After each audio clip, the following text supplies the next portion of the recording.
Hermanos, quisiera invitarlos a abrir sus Biblias allí en la carta de Pablo a los Filipenses. En el capítulo 1 vamos a leer los versículos 12 al 20. Filipenses 1 del 12 al 20. Dice la palabra así. Quiero que sepáis, hermanos, que las cosas que me han sucedido han redundado más bien para el progreso del Evangelio, de tal manera que mis prisiones se han hecho patentes en Cristo en todo el pretorio y a todos los demás. Y la mayoría de los hermanos, cobrando ánimo en el Señor con mis prisiones, se atreven mucho más a hablar la palabra sin temor. Algunos, a la verdad, predican a Cristo por envidia y contienda, pero otros de buena voluntad. Los unos anuncian a Cristo por contención, no sinceramente, pensando añadir aflicción a mis prisiones, pero los otros por amor, sabiendo que estoy puesto para la defensa del Evangelio. ¿Qué pues? Que no obstante, de todas maneras, o por pretexto o por verdad, Cristo es anunciado, y en esto me gozo y me gozaré aún. Porque sé que por vuestra oración y la suministración del Espíritu de Jesucristo, esto resultará en mi liberación, conforme a mi anhelo y esperanza de que en nada seré avergonzado. Antes bien, con toda confianza, como siempre, ahora también será magnificado Cristo en mi cuerpo, o por vida, o por muerte. Oremos al Señor. Nuestro buen Dios y Padre que estás en los cielos, acudimos a ti, Señor, en este momento, para rogarte, Señor, que esta palabra que hemos leído, tú, Señor, nos las hagas entender, Señor, según tus propósitos en el corazón, en nuestro corazón, Señor. Que, Padre Santo, nuestros oídos estén abiertos a lo que tú nos quieres enseñar, nuestro corazón preparado por la obra de tu Espíritu para atesorar esa palabra y todo nuestro ser, Señor, dispuestos para obedecerte, para atender, Señor, lo que tú nos quieres enseñar. Palabras de aliento, palabras de consuelo, palabras de exhortación, según sea, Señor, tu propósito en cada uno, hazlo. Te lo rogamos, Señor, por los méritos de Cristo, nuestro Salvador. Amén. Quisiera comenzar haciendo una pregunta que no busco que sea respondida ahora mismo, pero que quede allí en nuestro corazón. ¿Qué haces cuando las cosas no van bien? Cuando lo que pensamos a lo mejor se tuerce y no resulta como creíamos que iba a resultar, y te sientes encerrado, acorralado con las situaciones adversas. ¿Cómo sueles reaccionar ante la adversidad? Es más, ¿qué te hace diferente a ti como creyente en las circunstancias difíciles con respecto a un incrédulo? ¿Qué marca la diferencia en tu caso? Bien, es la disposición de nuestro corazón frente a las diversas circunstancias que vivimos en este mundo lo que realmente importa. Habrá momentos de vientos suaves, como los buenos puertos, que salió Pablo ahí en la lectura que hicimos hace un rato. Soplaba una brisa suave, dice el texto bíblico, y se aventuraron a salir en medio de ese viento suave, de esa brisa suave. Pero luego vino aquel viento huracanado, ¿verdad? Y la nave zozobró después de batallar varios días contra la tormenta. Y así es en la vida. Tenemos tiempos de brisas suaves que refrescan nuestro cuerpo, pero también hay momentos de tempestades que nos quieren derribar. Pero la disposición de nuestras velas, de nuestros corazones, es la de que determina al final hacia dónde vamos a parar. Y este es el tema central de que trata el pasaje que hoy tenemos delante nuestro.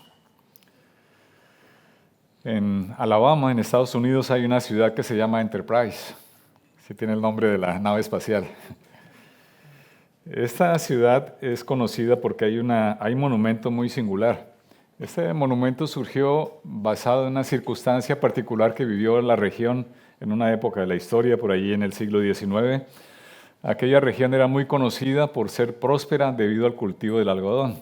Se cultivaba mucho algodón y había riqueza en toda la región. Pero de repente, al final del siglo XIX, apareció un bichito. Apareció el gorgojo. No el coronavirus, pero el gorgojo. Y también comenzó a atacar estos cultivos, a comerse las plantas de algodón, y comenzó a arruinarse la región. Los cultivos se echaron a perder y ya no venía la riqueza, sino todo lo contrario, la ruina.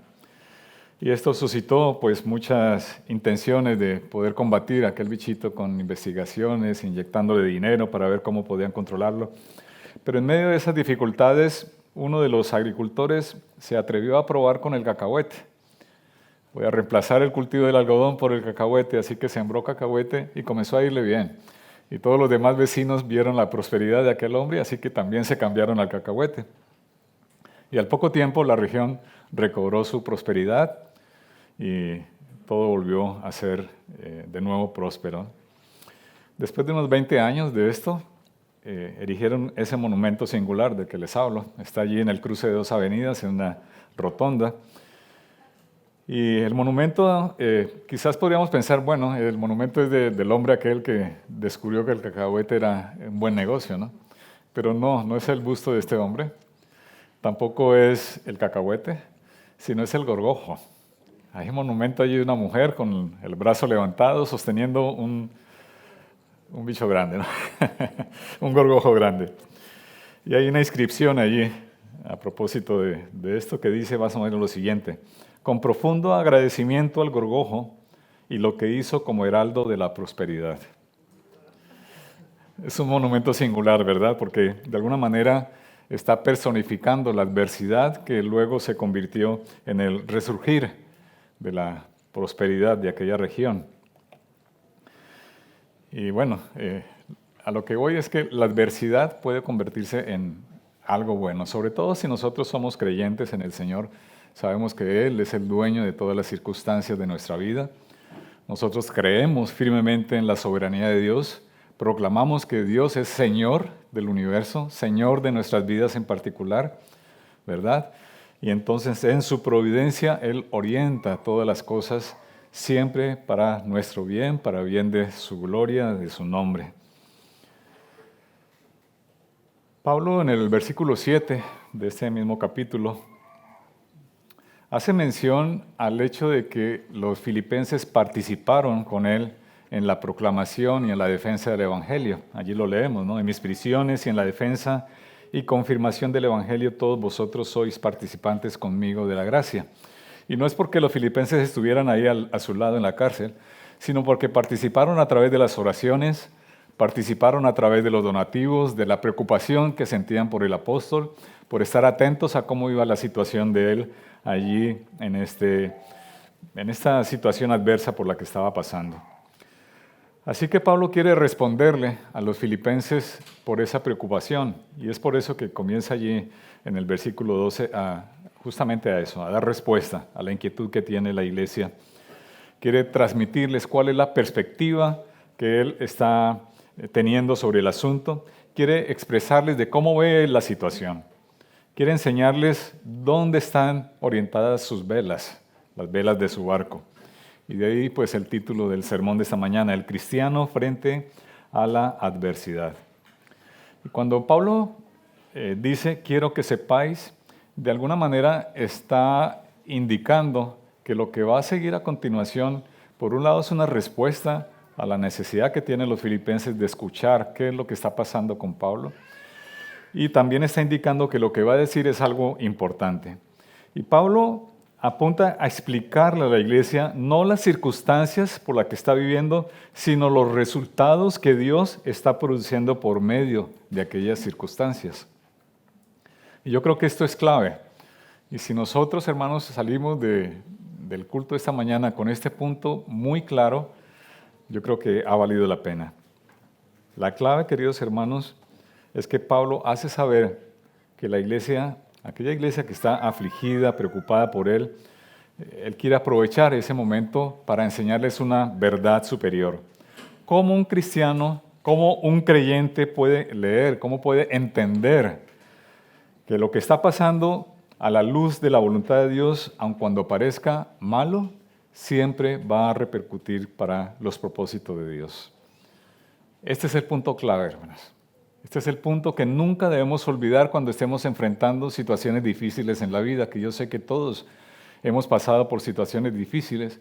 Quizá los más jóvenes no, pero con toda seguridad van a pasar por momentos difíciles en la vida. Así que recordemos esto. Recordemos esto, queridos hermanos. ¿Cómo nosotros como creyentes podemos ver a la luz de la voluntad de Dios todo aquello que sucede, sea bueno o sea malo? Y esto es vital justamente para entender esa línea conductora de toda la carta de Pablo a los filipenses. Recordaréis en el último sermón que hablábamos que la línea conductora, el hilo que cose cada uno de los elementos que Pablo está hablando a la iglesia, nos llevan al gozo, a la paz y a la esperanza. Pablo, allí en prisiones, en cadenas, transmite a la iglesia gozo, paz y esperanza. Los filipenses conocían a Pablo. Pablo había plantado aquella iglesia en Filipo, así que lo reconocían como un plantador de iglesias. Era un viajero incansable, viajaba muchísimo Pablo. Cada viaje repercutía pues en el avance del reino porque plantaba iglesias, enseñaba, levantaba pastores, era un defensor ferviente de la doctrina del evangelio, era un hombre de púlpito, era un maestro. Para Pablo era una necesidad hablar de Cristo. No era algo que se le impusiera a él, sino era algo vital para él, hablar del evangelio del Señor Jesucristo. Así que podríamos ponernos un momento en los zapatos de los filipenses. Los filipenses conocían esa característica de Pablo y por lo tanto pensaban que Pablo lo estaba pasando muy mal. Estando allí encerrado en prisión, sin poder salir de viaje, sin poder plantar iglesias, sin poder anunciar el evangelio, seguramente los filipenses estaban muy preocupados, seguramente estaban pensando que Pablo estaba confundido, que Pablo estaba triste por esa situación, a lo mejor deprimido, y por eso esa preocupación de los filipenses que Pablo quiere responder en esta carta. Y es verdad que las circunstancias de Pablo eran difíciles. Estaba encadenado. Cuando la Biblia traduce prisión, literalmente significa en cadenas. O sea, Pablo estaba encadenado a un soldado las 24 horas del día. Ellos hacían turnos de 6 horas, o sea que cada día pasaban a su lado 4 soldados encadenados. Eran seguramente soldados toscos, seguramente mal hablados, seguramente violentos. No podía vivir una vida privada en absoluto. Su situación era realmente mala. ¿Qué pasaría con él? ¿Sería liberado? ¿Aquel juicio que ya le habían hecho iba a resultar a favor de él? ¿Sería condenado? ¿Si iba a ser liberado? ¿Cuándo sería liberado? Esas eran las circunstancias que estaba pasando Pablo. Y es posible, querido hermano, que tú estés pasando por circunstancias difíciles. No estás encerrado en una prisión como Pablo, pero puedes estar afligido, sufriendo pruebas.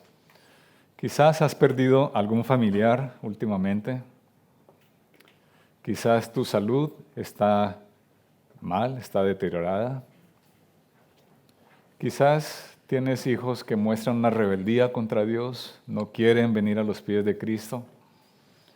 A lo mejor vives con un cónyuge que no quiere saber nada del Evangelio, que te hace la vida difícil. O a lo mejor tienes un jefe que es malgeniado, que te trata mal, que espera mucho más de ti de lo que tú puedes dar.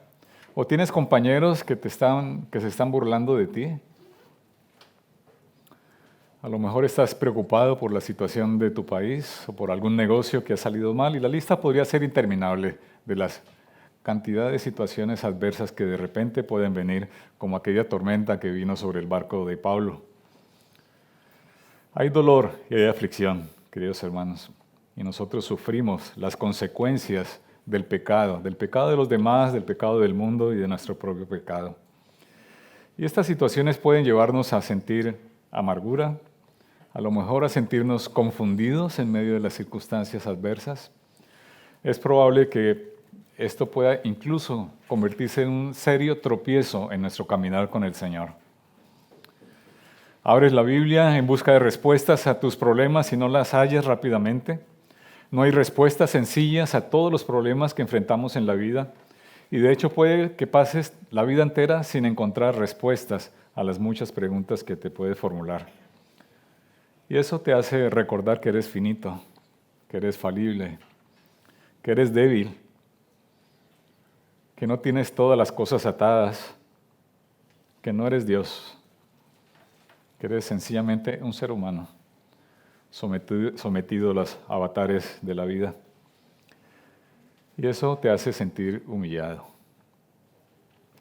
Y a lo mejor has preguntado cosas como esta.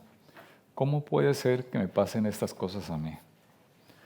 ¿Cómo puede ser que estoy buscando del Señor, vengo fielmente a la iglesia, oro cada día al Señor, busco en su palabra, quiero ser buen creyente y de repente vienen todos estos problemas encima mío que no los puedo soportar? Y a veces pensamos como el salmista, allí en el Salmo 73, ¿verdad? Trato de ser un buen creyente y mira, los que no son creyentes, los incrédulos prosperan, están gordos de tanto comer, sin dificultades, y yo aquí, que quiero servir al Señor, estoy pasándolo mal. Te miras a ti mismo y eso hace que tus adversidades te dominen, que tomen una dimensión que no tienen, y entonces te lamentas, entonces te quejas y a lo mejor te enfadas incluso con el Señor. Pero yo quiero decirte que la Biblia sí tiene respuestas, sí tiene preguntas para vivir, principios para vivir la vida que el Señor quiere que vivamos. Y hay uno fundamental que quisiera proponer esta mañana. Lo que importa realmente en la vida no es tanto lo que nos suceda, queridos hermanos, sino cuál es nuestra actitud frente a los hechos y a los acontecimientos en los que nos vemos envueltos y cuál es el resultado que producen esas circunstancias en nuestra vida. Son pocas las cosas, queridos hermanos, de la vida en las cuales nosotros tengamos el control, si es que existe alguna. Sí, sencillamente muchas cosas suceden y no tenemos absolutamente nada que hacer para evitar que sucedan. Pero la Biblia lo que nos dice es que las circunstancias en sí mismas no importan tanto como la forma en que tú asumes esas circunstancias y qué produce el Señor en ese proceso de santificación en el cual te encuentras y qué produce el Señor para su gloria, para su buen nombre. Allí es donde debemos centrar nuestra atención. La Biblia está llena de ejemplos que nos hablan de este tipo de situaciones. Voy a recordar solamente algunos. José, vendido por sus propios hermanos como si fuese un esclavo, termina alabando al Señor y diciendo: vosotros pensasteis hacerme mal, pero Dios lo encaminó a bien. Moisés y el pueblo de Israel allí se encuentran entre la espada y la pared, el mar rojo a un lado, el ejército egipcio viniendo a por ellos, pero termina la historia con un cántico triunfal. Cantaré yo a Jehová porque se ha cubierto de gloria.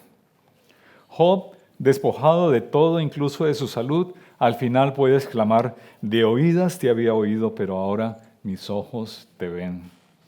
El rey Josafat tuvo terror ante sus enemigos fuertes, numerosos, pero pudo cantar al Señor: glorificad a Jehová porque su misericordia es para siempre. Jeremías, arrojado en una cisterna llena de cieno, exclama aquella maravillosa alabanza al Señor: grande es tu fidelidad.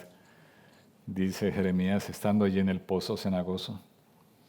Jesús en Getsemaní, muy triste y angustiado, sudando en su agonía como gotas de sangre, dice lo siguiente: Padre mío, si no puede pasar de mí esta copa sin que yo la beba, hágase tu voluntad. Y se hizo la voluntad del Padre. De tal forma que el apóstol Pablo puede exclamar un poco más adelante: ¿dónde está, oh muerte, tu aguijón? ¿Dónde, oh sepulcro, tu victoria? Y así podríamos señalar muchísimos otros ejemplos en los cuales las adversidades Dios las usa para cumplir sus propósitos, que es la gloria de Él, la gloria de su nombre. Y si nosotros decimos creer en Dios, si nosotros decimos que Dios es el Señor con mayúscula de nuestra vida, el Señor del universo, que Él es soberano, que Él usa todas las circunstancias en su providencia para hacer lo que Él quiere, que no es el azar, que no es la suerte, que no es el destino, sino es el Señor el que tiene el control de tu vida y de mi vida. Ese principio lo aplica Pablo tal como lo leemos allí en los versículos 12 al 14. Voy a volver a leerlos.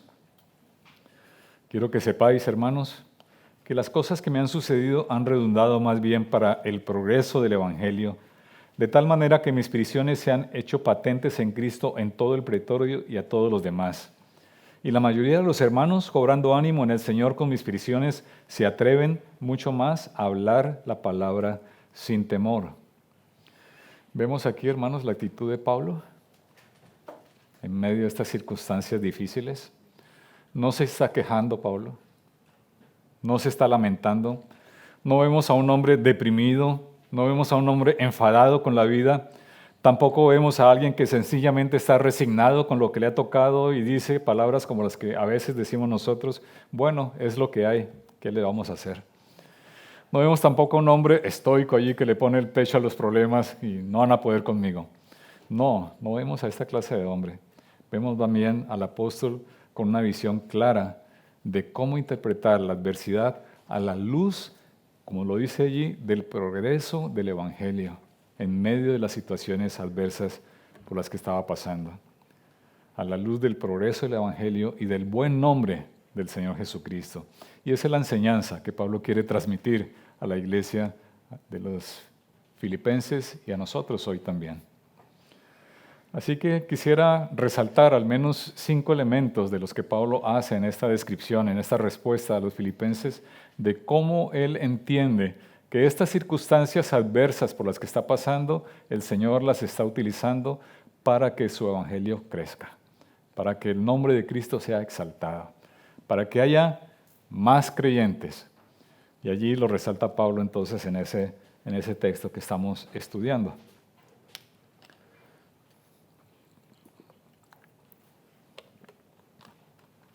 5 formas en que el evangelio progresa. La primera de ellas las encontramos allí al final del versículo 13, cuando él dice que en todo el pretorio se ha hecho patente que Pablo está prisionero por la causa de Cristo. Todo el pretorio. ¿Qué era el pretorio? Es una palabra extraña para nosotros. El pretorio era básicamente el cuartel de los soldados de la guardia pretoriana que estaba anexa al palacio del César, que muy seguramente en aquella época el César era Nerón mismo. Así que esa guardia pretoriana era testiga de por qué razón Pablo estaba encarcelado. Y eso es lo que dice Pablo allí. Todo el pretorio ha podido ver que sus prisiones son por causa de Cristo. Pablo predicó a todos esos soldados que pasaron a su lado. Recuerdan que hablamos, ¿no? Eran turnos de 6 horas, las 24 horas del día, así que cada soldado estuvo encadenado a Pablo. No Pablo encadenado al soldado, sino cada soldado encadenado a Pablo. El Señor tiene cierto sentido del humor, ¿no? Pablo no podía ir a predicar viajando, pero el Señor les traía. Las personas a que estuvieran encadenadas no se podían zafar de Pablo, tenían que escucharlo 6 horas seguidas hablando de Cristo, y así los soldados fueron evangelizados. Creyeron muchos de ellos en el Señor. Un comentarista dice lo siguiente: cuando el apóstol fue a Roma como un preso, realmente fue el evangelio el que entró en la ciudad imperial. Y muchos de esos soldados se convirtieron al Señor. Pablo mismo lo dice al despedirse en esa misma carta, allí en el capítulo 4. Dice: todos los santos os saludan. ¿Y saben quién manda saludos a la iglesia de Filipenses? Especialmente los de la casa de César. Sí, muchos soldados se convirtieron de la casa del César y ahora mandan saludos a la iglesia de Filipenses. Vemos el poder del Señor transformador, ¿no? Vemos cómo el Señor usa esas circunstancias para transmitir el evangelio. Llevemos esto un poco a la práctica nuestra en el día de hoy. Así que quisiera preguntarte, ¿cuál es tu pretorio? ¿Cuáles son los soldados que tú tienes encadenados allí 8 horas al día en tu trabajo? Bueno, efectivamente no estás encadenado a ellos, ¿no? Eso espero. Pero están a tu lado 8 horas. Tus compañeros de estudio están allí 6, 4 horas a tu lado. ¿Qué están escuchando de ti? ¿Qué están viendo en ti? Sobre todo cuando tú estás pasando por situaciones adversas. ¿Te escuchan quejarte, lamentarte? ¿Te escuchan enfadado porque las cosas no salen bien? ¿O escuchan alabanzas al Señor de tu boca? ¿Escuchan de ti palabras de gozo, palabras de esperanza? escuchan de ti el evangelio de salvación. ¿Qué escucha ese pretorio que tú tienes a tu lado? Tus compañeros, vuelvo y repito, de trabajo, de estudio, los familiares que tienen en casa. ¿Qué haces cuando tú estás apremiado por las adversidades? Y que ellos puedan escuchar de ti ese testimonio de que tienes una esperanza en Cristo.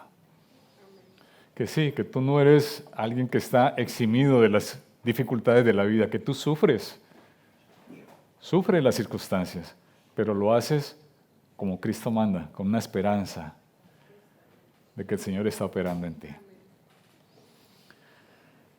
También Pablo habla al final y a todos los demás. Ese todos los demás nos resulta difícil saber con exactitud a quiénes se refiere, pero podríamos sacar algunas deducciones. Habían pasado al menos 2 años desde que Pablo llegó a Roma, así que la gente sabía que Pablo estaba preso por causa de Cristo, por causa del Evangelio, no por ser un delincuente, por haber cometido algún delito, sino que estaba por causa del Evangelio allí prisionero. Así que es probable que los abogados que participaron en el juicio, que quizá los magistrados, e incluso los familiares de los soldados que habían escuchado el Evangelio allí al lado de Pablo, también los familiares hubiesen escuchado del Evangelio del Señor Jesucristo. Así que podríamos preguntarnos también cómo es nuestro testimonio para esas personas que no están a nuestro lado, pero que tienen alguna relación con los que están a nuestro lado. ¿Es nuestra vida un altavoz que hable de Cristo de tal manera que otros más lejos puedan escuchar del Evangelio de Jesucristo? Sí, por ejemplo, tus vecinos. A lo mejor ni sabes el nombre de tus vecinos, ¿verdad? Pero ¿qué escuchan de ti?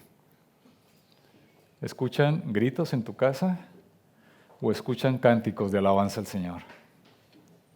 ¿Qué escuchan de ti tus vecinos?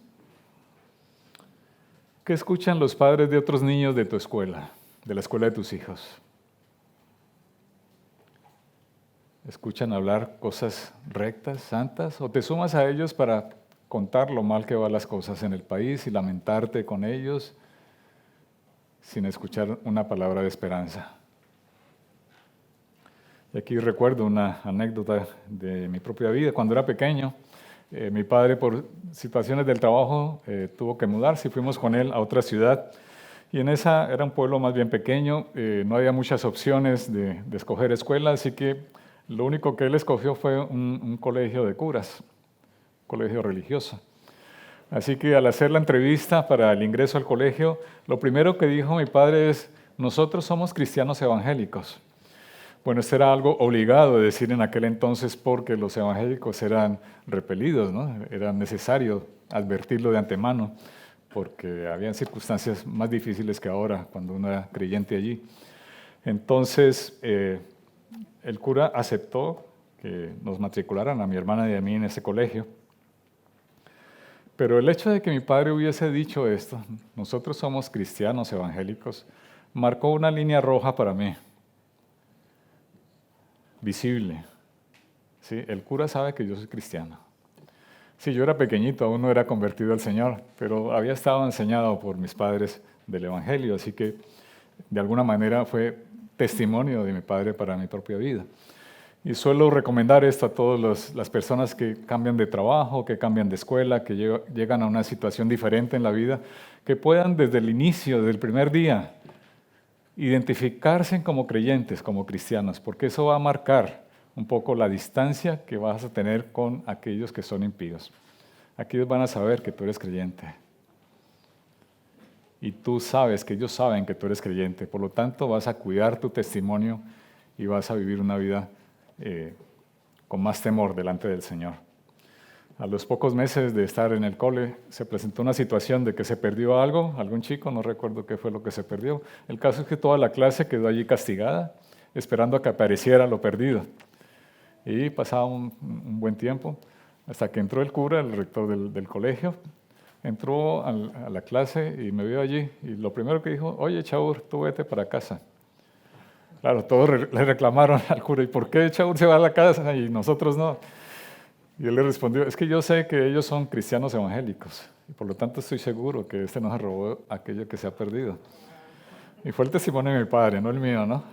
Bueno, el Señor que marca esa diferencia. Así que todos los demás, queridos hermanos, de los que habla Pablo, son aquellos que están quizás un poco más distantes de nosotros, pero que también pueden entender que nosotros somos creyentes, que somos cristianos, que damos buen testimonio, aún en circunstancias adversas de nuestra vida.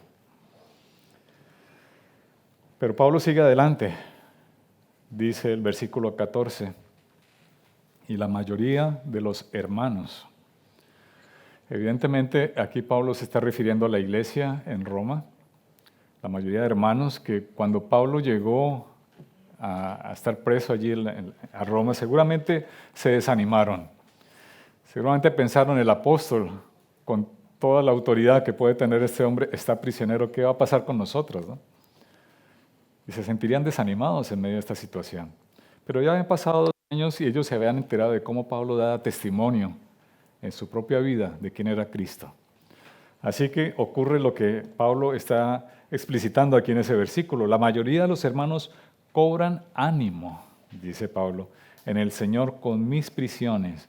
Sí, esa situación adversa, esa situación de cadenas que Pablo estaba viviendo han servido como estímulo para que los hermanos cobren ánimo y entonces, ¿qué hagan? Se atrevan mucho más a hablar la palabra de Dios sin temor.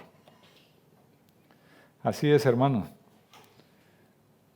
Nos podemos contagiar con el buen contagio, ¿no?, del valor que produce el testimonio de nuestros hermanos. Y ese es parte del gran privilegio que tenemos de vivir en una iglesia, de tener hermanos a nuestro lado, de escuchar los testimonios de nuestros hermanos para que cobremos ánimo en medio de nuestras dificultades para seguir anunciando el Evangelio sin temor, con el valor que el Espíritu nos da para hablar bien del Señor. Hay ese contagio del valor del Señor en nuestro corazón. Luego los versículos 15 y 16 hablan de un asunto ya un poco más complicado. Leámoslo. Dice, algunos, a la verdad, predican a Cristo por envidia y contienda, pero otros de buena voluntad. Los unos anuncian a Cristo por contención, no sinceramente, pensando añadir aflicción a mis prisiones, pero los otros por amor, sabiendo que estoy puesto para la defensa del Evangelio. Sí, hay muchos que quieren más bien agregar aflicciones a las que ya lleva Pablo por estar prisionero, y lo hacen por envidia, tal como lo dice Pablo. Lo hacen por agregar aflicciones al apóstol.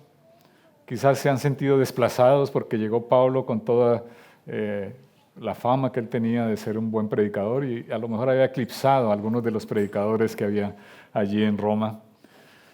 Qué sé yo, las razones que habían. El caso es que había envidia en muchos de ellos, habían ganas de contender con Pablo, pero también estaban predicando el Evangelio. No quisiera extenderme mucho en este punto porque sería objeto de otro sermón, pero solamente quisiera decir que es verdaderamente sorprendente la actitud de Pablo ante esta situación.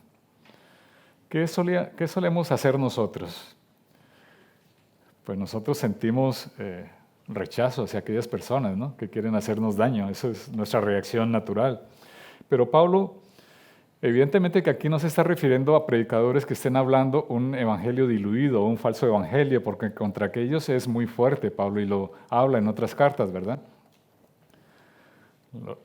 Les dice claramente lo que sucede cuando se habla un evangelio que no es el evangelio del Señor Jesucristo. Por lo tanto, no está refiriéndose a ese tipo de personas, sino a aquellos que predican el evangelio correctamente, pero que sus motivaciones no son buenas, que su corazón está motivado por otras razones para predicar ese evangelio.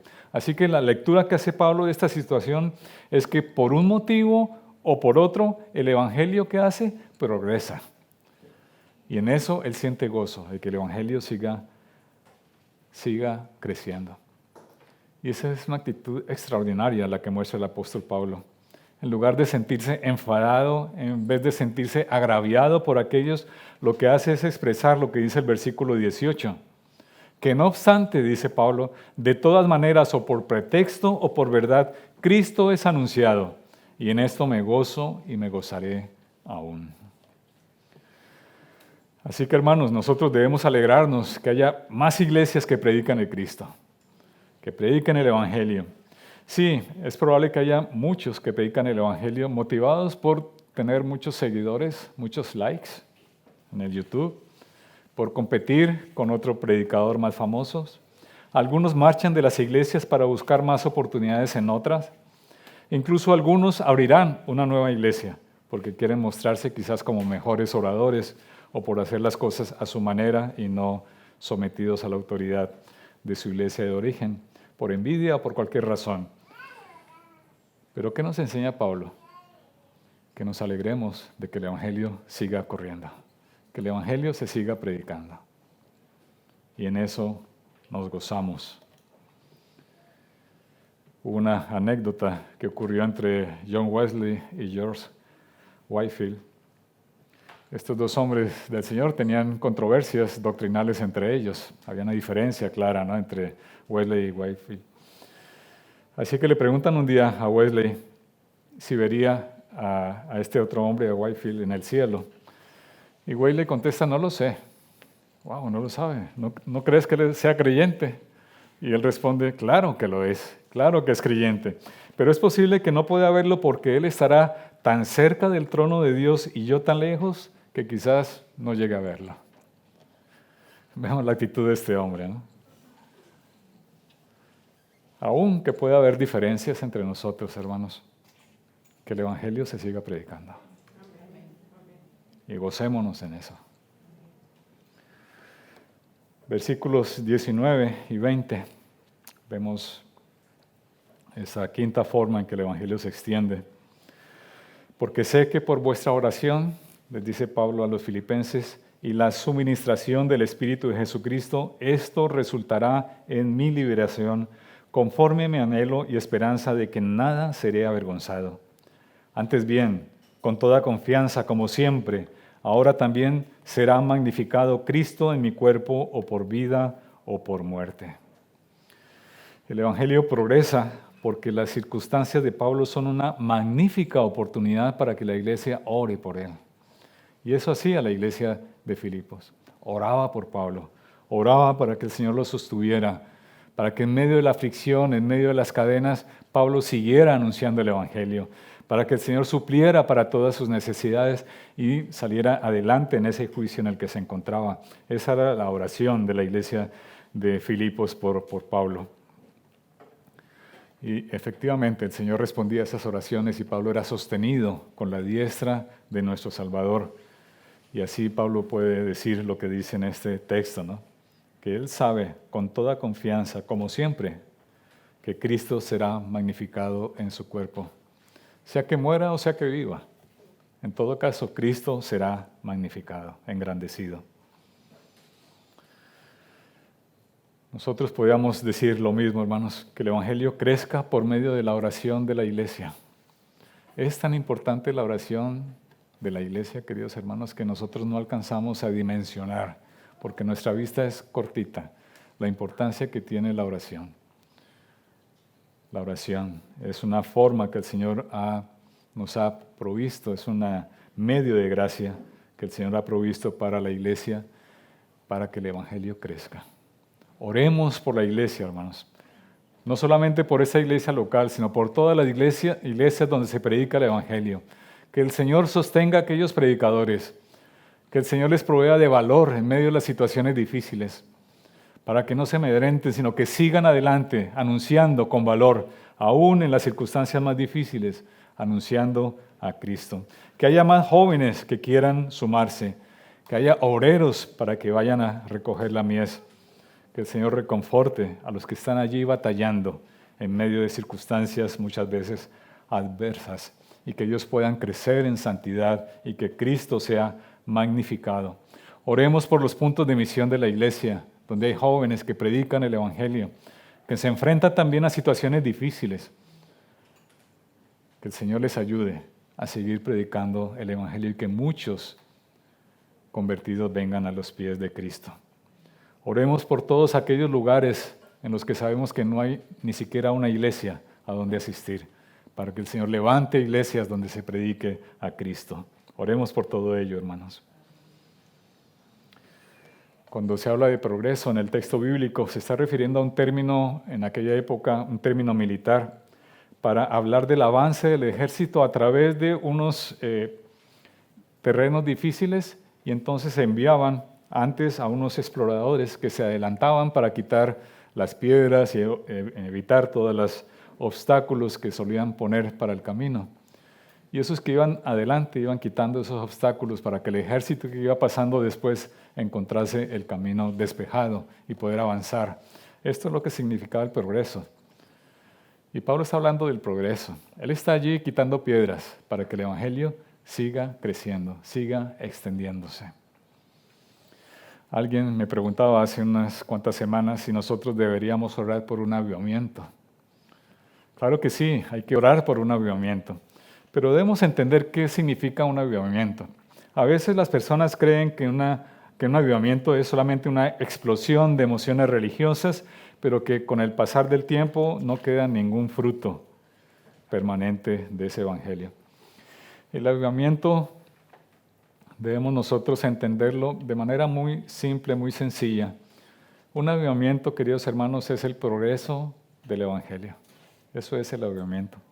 Un progreso visible del evangelio, tal como el que Pablo está describiendo en ese texto de la carta a los Filipenses. Efectivamente, la cárcel, el pretorio, toda la casa del César estaban viviendo un avivamiento, porque el evangelio se estaba extendiendo allí. Muchos estaban conociendo a Cristo por el testimonio de Pablo, así que había un crecimiento visible del evangelio, había un avivamiento allí en el centro político de todo el imperio romano, en la propia casa del César.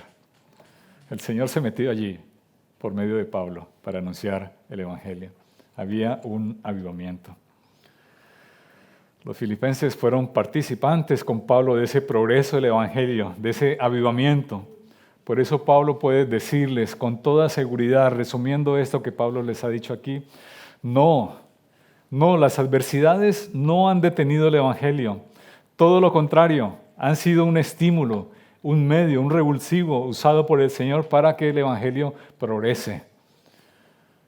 Allí en ese lugar donde nunca quizás hubiese entrado el evangelio si no hubiese sido por esta situación de Pablo, por esa adversidad, entre comillas, que Pablo estaba viviendo.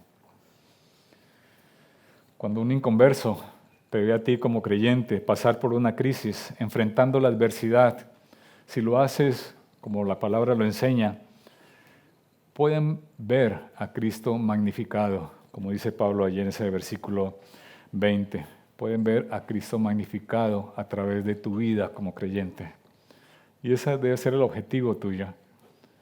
Sí, no importa la circunstancia por la que estés pasando, puede ser muy difícil, pero que los demás, los que son incrédulos, puedan ver como si tú fueses un telescopio. Aquellos incrédulos que ven a Cristo tan lejos como una estrella, puedan verla cercana, porque tú muestras quién es Cristo y cuál es el poder del evangelio. O puede ser como un microscopio para aquellos que ven a Cristo tan pequeñito que tú puedas mostrarlo grande e inmenso como Cristo es de verdad.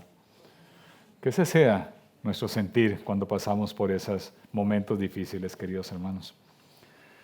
En el próximo sermón estaremos hablando un poco del secreto de Pablo para afrontar la adversidad de esta manera. Pero de momento quiero decirles que lo que podemos ver en Pablo es a un hombre a quien, a pesar del sufrimiento, a pesar de las adversidades, quitó su mirada de sí mismo.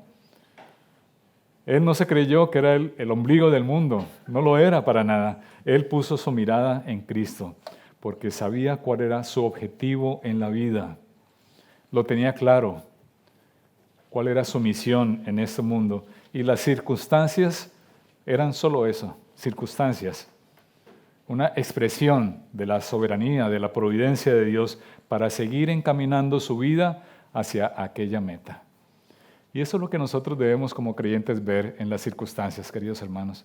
Ver solamente una forma que Dios está utilizando para conducirte a la meta que tú tienes, que es glorificar al Señor con tu vida. Hermano, No quiero ser simplista con esto que estoy diciendo, como desconociendo que las adversidades causan profundo dolor en nuestro corazón. Nos afligen, es verdad, nos entristecen, pero a lo que voy, querido hermano, es que hay algo más allá de la aflicción. Hay un sol que sigue brillando por encima de las nubes negras, ese sol radiante de Cristo. Hay algo más allá. Sí, es verdad que nosotros seguramente no podemos ver el final del túnel cuando comenzamos a pasar por esos momentos de aflicción, pero hay un final, con toda seguridad. Hay un final. Que el Señor nos conduzca a ese final, hacia la meta que Él tiene para nosotros. Hay un propósito santo de Dios para sus hijos cuando pasamos por todos aquellos momentos de aflicción, y es esa certeza de la obra soberana del Señor la que nos lleva a tener una actitud de esperanza, de paz y de gozo, aún pasando por momentos de dificultad. Y podemos sumarnos al apóstol Pablo cuando dice que Dios no escatimó ni a su propio Hijo. La mayor muestra de amor del Señor es esa, que no escatimó ni a su propio Hijo, sino que lo entregó por todos nosotros. ¿Cómo no nos dará también con Él todas las cosas?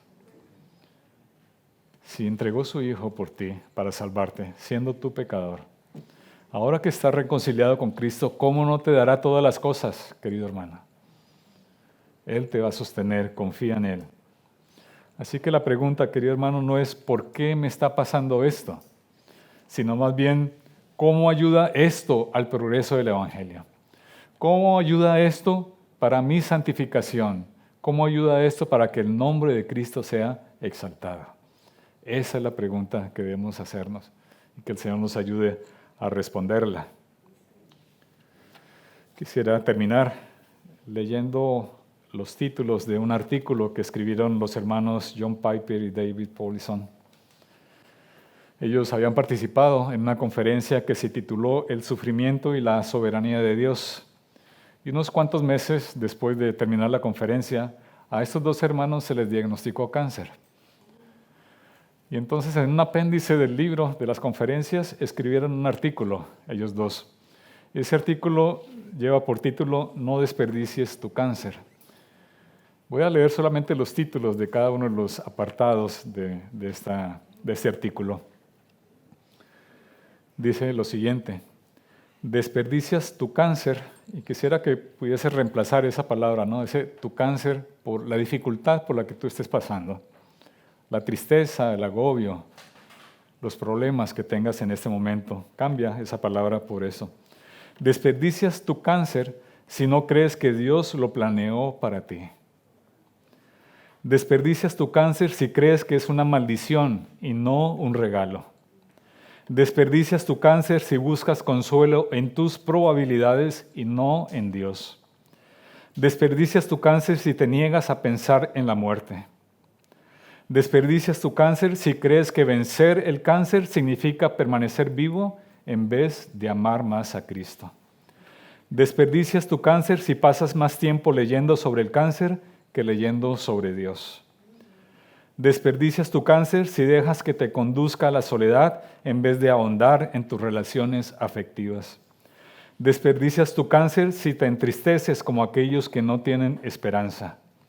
Desperdicias tu cáncer si tratas tu pecado tan livianamente como lo hacías antes.